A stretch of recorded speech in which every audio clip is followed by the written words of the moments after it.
안녕하세요. 비빌로 홀릭입니다. 애플이 이제는 마이크로칩도 생산한다는 소식이 있어 읽어보았습니다. 2021년 11월 11일 더 뉴욕타임즈입니다. 지난 몇십 년 동안 인텔은 실리콘밸리의 강자였습니다. 모든 PC에는 X86 라인 마이크로 프로세서가 내장되어 있었죠. 인텔의 새로운 칩은 이전 것보다 훨씬 빠르게 만들면서 마이크로칩 분야는 인텔의 속도에 맞춰 따라갔었습니다. 그런데 지난 10년 동안 어느 순간에 인텔은 예전의 생기를 잃었습니다. 그래픽 프로세서가 많이 사용되고 모바일 기기가 널리 사용되면서 수요가 줄었죠. 그리고 부끄럽게도 운영상의 문제까지 발생하기도 했습니다.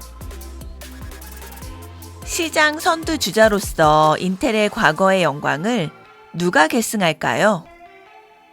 놀랍게도 바로 애플입니다. 애플은 디자인과 미학적인 부분을 중시하기 때문에 종종 동종업계의 질투 어린 조롱을 받기도 하는데요. 지난달, 즉 2021년 10월 애플이 직접 만든 커스텀 디자인 프로세서를 장착한 새로운 노트북 컴퓨터를 공개했습니다. M1 프로와 M1 맥스인데요. 이로 인해 애플이 디자인만 중시한다는 조롱은 더 이상 할 수 없다고 합니다. M1 프로와 M1 맥스의 속도가 굉장히 빠르다고 하는데요. 잠시 영상 같이 보실까요? M1 프로와 맥스의 소개 영상인데요. We've created something wild.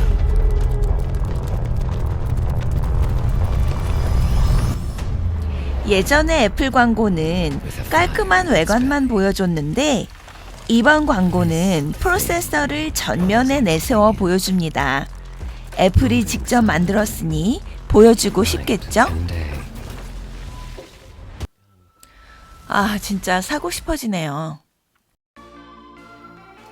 다시 반도체 칩 이야기로 돌아와서요. 무어의 법칙이라는 게 있는데요. 반도체 직접 회로의 성능이 24개월마다 2배로 증가한다는 법칙이에요. 지난 몇 년 동안 사람들은 무어의 법칙이 이제 맞지 않는 거 아니냐라며 걱정해 왔는데요.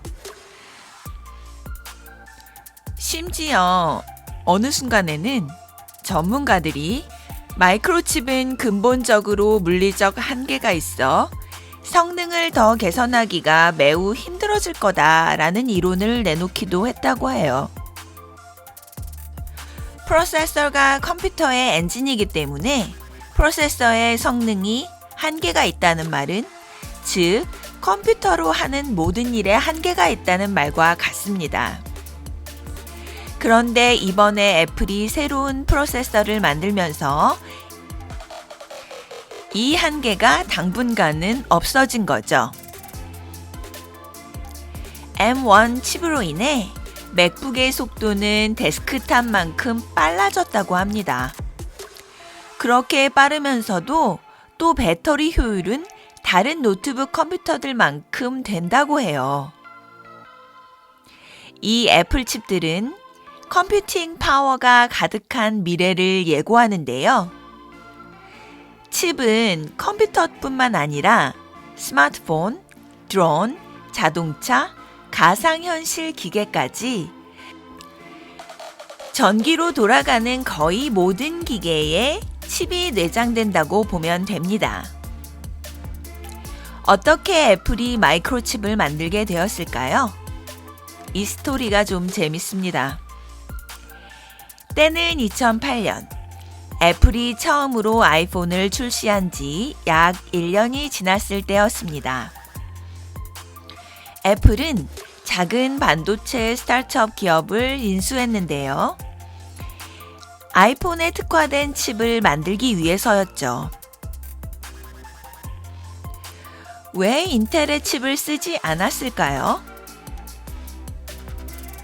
그 이유는 인텔 프로세서는 원래 서버와 같이 고정해놓고 쓰는 기계들을 위해 만들어졌다고 합니다. 인텔 프로세서는 많은 전기를 끌어다 쓰고 많은 열이 발생했죠. 그런데 애플의 주력 제품들은 모바일이죠. 들고 다니는 거예요. 배터리로 전원을 끌어다 쓰니 전기를 많이 끌어다 쓰는 칩은 맞지 않았던 거예요. 그래서 애플 칩의 디자이너들은 완전히 다른 접근을 시도합니다. 칩의 성능만을 최대화하는 것이 아니라 성능과 효율성을 동시에 고려해서 최적화하는 것을 목표로 했죠. 애플의 시스템은 많은 수의 특화된 프로세싱 유닛을 쓰는데요. 이 유닛들은 많은 작업들을 동시에 수행하는 데 최적화되어 있습니다. 차로 비유하자면 애플 칩은 테슬라라고 할 수 있대요. 일반 힘 좋은 차들은 엔진이 크고 기름을 많이 태워서 빠른 속도를 내지만 테슬라는 에너지를 덜 사용해도 더 빠른 속도를 낼 수 있대요. 왜냐하면 전기 모터가 가스 엔진보다 효율이 높기 때문이래요. 인텔은 이제까지 일반 힘 좋은 차만을 만들어 왔던 것이죠. 애플칩의 혁신은 테슬라가 자동차 업계에 가져온 변화만큼 혁명적인 것이라고 합니다. 애플은 또한 규모의 경제의 덕을 보았는데요. 규모의 경제란 생산 규모가 확대되면 생산비가 절약되거나 수익이 향상되는 것을 말해요. 이왕 공장 돌리는 거 한 번에 같은 거 여러 개 만들면 한 개당 만드는 노력이 줄어드는 건데요. 예를 들어 식당에서 주인분들이 메뉴 통일하면 좋아하시잖아요. 그런 원리라고 할 수 있겠죠. 다시 애플로 돌아와서 애플이 규모의 경제덕을 어떻게 보았냐면요. 아이폰이 많이 팔리니까 아이폰판 돈으로 칩 생산에 수십억 달러를 투자할 수 있었고요. 이렇게 만든 칩은 또 아이패드, 애플 TV, 맥북에 적용하니 칩 하나 만들어서 여러 군데 써먹고 생산비 절약, 수익성 강화가 가능했던 것입니다. 애플 칩 때문에 반도체 분야의 새로운 경쟁이 시작되었다고 하는데요. 인텔은 200억 달러를 칩 제조 공장에 투자 중이고요. 삼성과 대만의 TSMC도 수천억 달러를 생산시설 증가에 투자하고 있다고 합니다. 수년 동안 테크 비즈니스 분야에 획기적인 발전이 없었던 터라 애플 칩 소식은 빅뉴스가 아닐 수 없습니다. 페이스북은 민주주의를 퇴보시키고 있고요. 구글은 광고 수입에 집중하고 있습니다.